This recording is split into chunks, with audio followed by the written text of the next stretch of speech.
Hello friends, knee replacement क्या होता है, कैसे होता है, कितने प्रकार का होता है।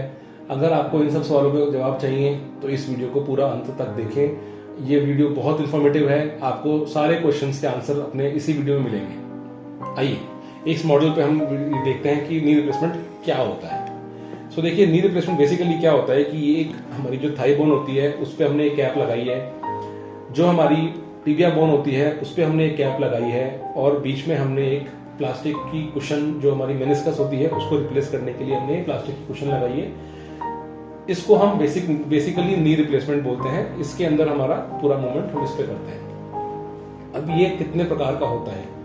नी रिप्लेसमेंट बेसिकली दो प्रकार का होता है। एक होता है टोटल नी रिप्लेसमेंट, एक होता है पार्शियल नी रिप्लेसमेंट। टोटल मतलब हमने इस पूरे जॉइंट को चेंज किया है, यानी कि हमने उस जॉइंट की पूरी जो जितनी भी सतह कवर खराब हुई हुई थी उन पूरा चेंज किया है, उसको टोटल नी रिप्लेसमेंट बोलते हैं। यानी कि हमने पूरा फीमर को चेंज किया है, हमने टिबिया की सरफेस को चेंज किया है। पार्शियल नी रिप्लेसमेंट होता है जिसके अंदर हमारा एक कंडाइल डिफेक्ट होता है, हम उसको सिर्फ उतने से ही पार्ट को रिप्लेसमेंट करते हैं, उसको हम पार्शियल नी रिप्लेसमेंट या फिर यूनिकोंडाइलर नी रिप्लेसमेंट बोलते हैं। इसके मटेरियल्स क्या क्या यूज होते हैं?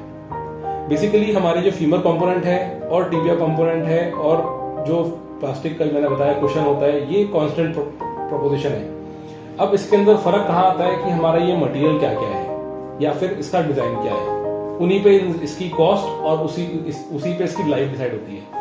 जैसे मैं बात करूं फीमरल कंपोनेंट की, तो ये बेसिकली कोबाल्ट क्रोम मटेरियल का होता है। कोबाल्ट क्रोम एक तरह का अलॉय होता है, यानी कि धातुओं का मिश्रण होता है, जिससे कि इसकी स्ट्रेंथ और इसकी जो घिसने की क्षमता है वो बहुत अच्छी और लंबी हो जाती है, यानी कि ये बहुत लॉन्ग लाइफ इसकी हो जाती है। जो हमारी ये पॉलीथिलीन है, ये basically highly cross linked polythene होती है।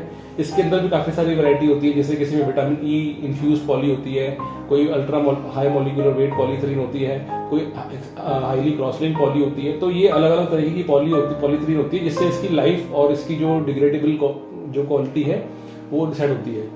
अब बात आती है कि जो मेटल बेस आपको दिख रहा है यहाँ पे, ये और इसका जो कॉम्बिनेशन है, जैसे अगर बात करूं तो मैं एक तरह का जॉइंट होता है ऑल पॉली, यानी उसके अंदर जो स्ट्रक्चर है, जो टिबिया का जो कुशन है, वो मेटल का बेस के साथ नहीं होता, वो एक ही कंपोनेंट आता है और वो पूरा का पूरा आपका जॉइंट के अंदर लग जाता है, उसको ऑल पॉली बोलते हैं। उसकी प्रॉपर्टीज बेसिकली ऑस्टियोपोरोसिस जिन पेशेंट्स को नहीं होता है, जिनकी बोन स्टॉक अच्छा होता है, हम उन पेशेंट्स के अंदर वो यूज कर सकते हैं। जिन पेशेंट्स के अंदर ऑस्टियोपोरोसिस की प्रॉब्लम होती है, उनके अंदर हम मेटल बैक या जिसको मेटल बेस के साथ हम ऑपरेशन करते हैं वो यूज करते हैं।